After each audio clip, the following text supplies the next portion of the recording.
Je vais vous lire la suite du bouquin. Résultat, les sondés qui n'avaient jamais entendu parler d'un nouvel ordre mondial, par exemple, ont dû se prononcer en quelques secondes sur leur adhésion ou non à cette théorie, avant d'être classés illico presto dans le camp des complotistes en cas de réponse positive. C'est embêtant, sachant qu'une bonne partie des gens découvrent les théories en question. D'annoncer des résultats auprès de l'ensemble des Français, regrette pour Marianne Mathieu, Gallard, sondeur à l'Institut Ipsos. Cela n'a pas la même portée que de poser la question auprès des gens qui connaissaient ces théories au préalable, qui ont réfléchi dessus. L'étude comporte encore des éléments parallèles, curieux, visant à croiser l'adhésion aux thèses complotistes avec le vote à la présidentielle ou la confiance envers les médias. Ainsi, Rudi Reichstadt de Conspiracy Watch nous assène que l'électorat de Jean-Luc Mélenchon et de Marine Le Pen, mélangé sous l'étiquette populiste, est surreprésenté parmi les complotistes endurcis. Les non-complotistes voteraient quant à eux pour Emmanuel Macron, Benoît Hamon ou François Fillon. Même chose pour le jugement sur la compromission des médias. Les Français estimant que les médias ont une marge de manœuvre limitée, car subissant des pressions du pouvoir politique et de l'argent. Ou ceux jugeant que, travaillant dans l'urgence, ils restituent l'information de manière déformée, parfois fausse, se retrouvent au beau milieu d'une enquête où l'on demande par ailleurs si les traînées blanches des avions relèvent d'un complot chimique. Un parallèle qui a mis en rage le chercheur Frédéric Lordon dans Le Monde diplomatique, lui critique une étude qui accole les 75% de la population manifestant une défiance envers les médias avec le reste de la benne à complotistes, l'idée étant de suggérer comme il se doit que douter des médias et battre la campagne conspirationniste, c'est tout un. Voilà. Source. 8 Français sur 10 complotistes. Pourquoi ce sondage est problématique? Par Adrien Matou, publié le 9 janvier 2018. Un petit rappel des propriétaires des principaux instituts de sondage qui sévissent en France. CSA, Groupe Bolloré, BVA, Groupe Bolloré Rothschild, IFOP, en partie par l'ex-président du MEDEF, Ipsos, Pinot et Fidelity, un fonds d'investissement US, Sofre, Fidelity, se redit Reichstadt, imposteur intellectuel, vient dans son sondage datant du 19 et 20 décembre 2017, publié début janvier 2018, associer les sondés complotistes avec leur appartenance au parti de Mélenchon et de Le Pen.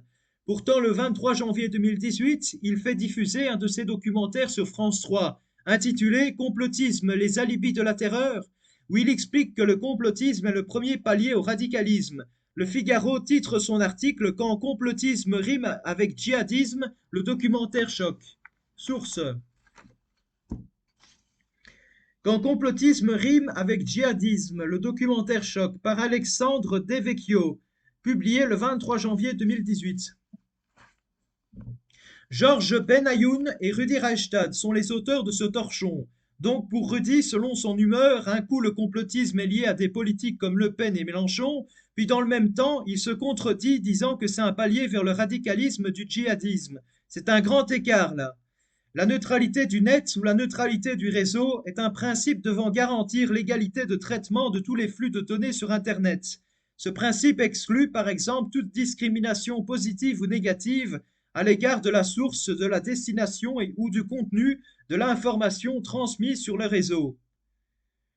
La neutralité du net exclut toute discrimination à l'égard de la source, de la destination ou du contenu de l'information transmise sur le réseau. Ainsi, ce principe garantit que les utilisateurs ne feront face à aucune gestion du trafic Internet qui aurait pour effet de limiter ou améliorer leur accès aux applications et services distribués sur le réseau. Les fournisseurs d'accès à Internet, FAI, sont généralement des sociétés commerciales privées attendant un rapide retour sur investissement.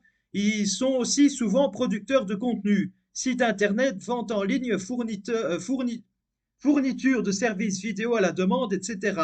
Sans une neutralité du net encadrant leurs pratiques, leur tendance naturelle serait de privilégier les utilisateurs de leur propre site et services, voire introduire des priorités selon les formules tarifaires de leurs abonnés. Le fournisseur d'accès serait un roi sans garde-fou. La neutralité du net assure que les flux d'informations ne sont ni bloqués, ni dégradés, ni favorisés par les opérateurs de télécommunications, permettant ainsi aux utilisateurs d'utiliser librement l'architecture communicationnelle.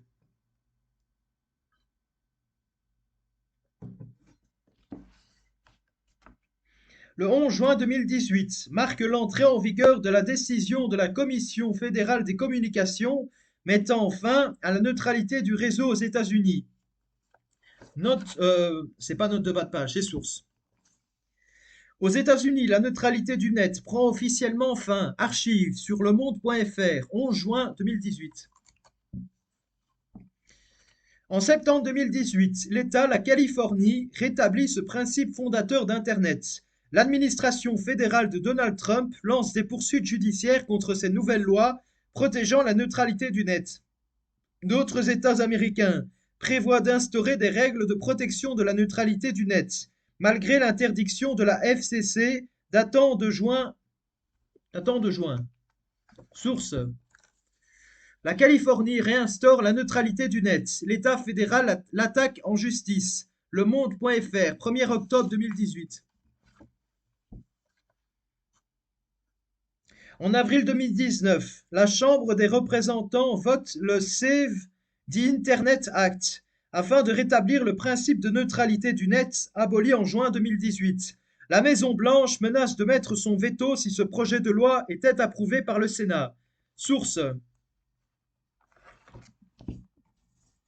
McKenna Kelly. House approves Save the Internet Act that would reinstate net neutrality. Archive sur The Verge, 10 avril 2019.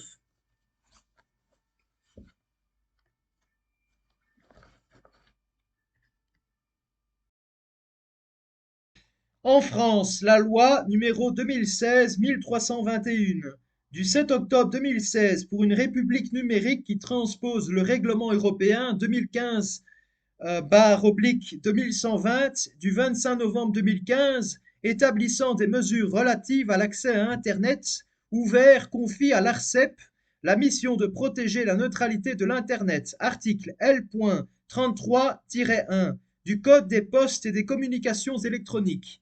De l'instruction à l'enseignement. En France, après son initiation en 1793 avec Louis-Joseph Charlier et des transformations successives sous la Révolution française, puis après la Révolution de 1848, l'instruction obligatoire laïque et gratuite est instituée par la loi du 28 mars 1882, dite loi Jules Ferry. L'instruction primaire devient alors obligatoire pour les enfants des deux sexes âgés de 6 ans révolue à 13 ans.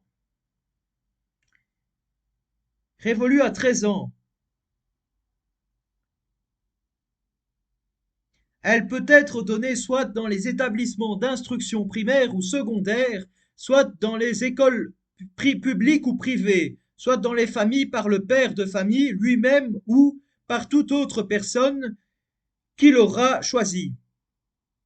La laïcité, proclamée dès 1881, avec la suppression de l'éducation religieuse dans l'enseignement public, est renforcée par la loi Goblet 1886 qui interdit aux religieux d'enseigner dans le public.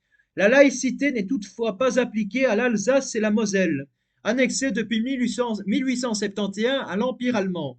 Cette instauration de la morale laïque dans des ouvrages scolaires, souvent écrits par des libres penseurs, indigne les catholiques français et va déclencher en 1882 la première guerre des manuels à la suite de la mise en index de 4 livres scolaires. Source: Deloy, Yves, École et citoyenneté, l'individualisme républicain de Jules Ferry à Vichy, controverse, presse de la Fondation nationale des sciences politiques, 1994.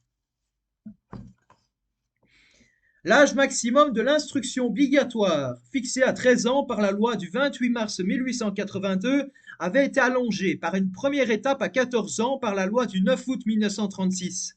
L'ordonnance du 6 janvier 1959, signée par le président de la République Charles de Gaulle, a ensuite décidé d'allonger l'instruction obligatoire de 14 ans révolue à 16 ans révolue.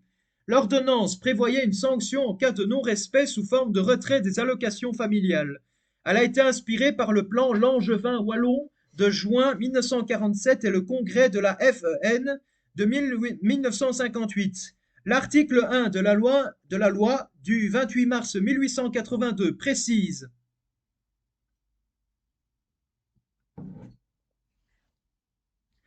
l'enseignement primaire comprend l'instruction morale et l'éducation civique, la lecture et l'écriture, la langue française et les éléments de la littérature française, la géographie, particulièrement celle de la France, l'histoire, particulièrement celle de la France jusqu'à nos jours, quelques leçons usuelles de droit et d'économie politique, les éléments des sciences naturelles, physiques et mathématiques, leurs applications à l'agriculture, à l'hygiène, aux arts industriels, travaux manuels et usage des outils des principaux métiers, les éléments du dessin, du modelage et de la musique, la gymnastique, pour les garçons les exercices militaires, pour les filles les travaux à l'aiguille. Pendant la campagne présidentielle de 2017, Emmanuel Macron, alors candidat, propose de rendre l'enseignement obligatoire dès l'âge de 3 ans. En 2019, le ministre de l'Éducation nationale et de la jeunesse, Jean-Michel Blanquer, propose le projet de loi pour une école de la confiance qui prévoit l'abaissement de l'âge d'instruction obligatoire à 3 ans, ainsi que l'obligation de formation de 16 à 18 ans. Après de nombreux débats, le projet de loi est définitivement voté au Sénat le 4 juillet 2019. L'instruction obligatoire dès l'âge de 3 ans sera effective dès la rentrée suivante. En septembre 2019, l'obligation de formation des jeunes de 16 à 18 ans le sera dès la rentrée scolaire 2020. L'instruction obligatoire, désormais appelée obligation scolaire, est fixée dans le premier livre du Code de l'éducation, article L 131 et suivant. Les élèves apprennent ce que leurs enseignants leur disent, et beaucoup suivent docilement le programme à la lettre. Dans le passé, les élèves, à la suite de leurs instructions, quittaient l'école avec les capacités de lire et écrire correctement. Aujourd'hui, ceux qui continuent les études entrent parfois en école supérieure, ne sachant pas écrire sans faute et ont beaucoup de difficultés de lecture. Le langage SMS n'a pas arrangé les choses avec des codes, des façons d'écrire. Chacun y ajoute ses mots inventés, repris des discussions avec ses camarades. Les programmes ne sont même plus pratiqués dans leur intégralité. Les professeurs ont tellement de retard qu'ils se trouvent obligés de bâcler des chapitres importants. Et il y a toujours plus de temps utilisé dans un enseignement bis qui ne mène à rien. Il s'agit de l'intervention de personnalités extérieures pour venir propager leurs idées, banalisant les LGBT, l'acceptation de tout type de pratiques, normalisant la sexualité dès le plus jeune âge, faisant la promotion des pilules du lendemain, de la contraception pour minimiser le fait de passer à l'acte sans forcément trop réfléchir. D'autres intervenants viennent expliquer qu'il faut faire attention aux fake news, invitent les enfants à s'éloigner de tout ce qui peut être catégorisé de complotiste. Les élèves se trouvent pris au piège dès les plus jeunes âges, bridés dans leur possibilité de penser par eux-mêmes, ayant peur de mal faire et ne trouvent que très rarement refuge auprès de leurs parents pour faire une contrebalance de ce qui leur est mis dans la tête à l'école. Les parents, pour la plupart, sont pris par leur smartphone. Leur travail, le côté professionnel, prend le dessus sur le personnel. Certains enfants passent plus de 8 heures par jour en dehors de chez eux, du lundi au vendredi, même si certains ont leur mercredi de repos, déposés le matin à l'école, pour d'autres encore plus tôt au périscolaire. Ils enchaînent ensuite leur matinée avec une petite pause, puis vient le déjeuner. Et les voilà repartis pour une après-midi à devoir se gaver de ce qui leur est proposé. La journée terminée, voilà déjà 8 heures qu'ils sont en dehors de leur cercle familial. Mais ce n'est pas fini. Il leur reste encore le trajet pour se rendre chez eux et enfin le devoir à faire. Dans tout ce bourrage de crâne, que restera-t-il des informations qui leur auront été transmises? Ne vaudrait-il pas mieux réorganiser l'apprentissage? Il y a un point positif qui reste indéniable à l'école et qui ne s'est pas tant dégradé que ça. C'est la sociabilité entre enfants et adolescents. Il faut s'inquiéter du devenir de ceux que l'on a privés d'heures de diverses matières au cours desquelles ils auraient acquis la maîtrise et que l'on préfère faire débattre de tout et de rien sous couvert d'un prétendu enseignement moral et civique qui est une forme de dressage. Les écoles sont aussi impactées par le manque de professeurs disponibles. Certains secteurs dits sensibles ont transformé des écoles difficiles en écoles tellement chaotiques que les enseignants refusent d'aller y enseigner car dans ces zones, ils ne sont pas respectés, subissent des violences verbales, passent une grande partie de leur cours à exclure ou à réprimander des enfants qui se croient tout permis. Vous êtes une très bonne journée, à très bientôt pour une prochaine vidéo.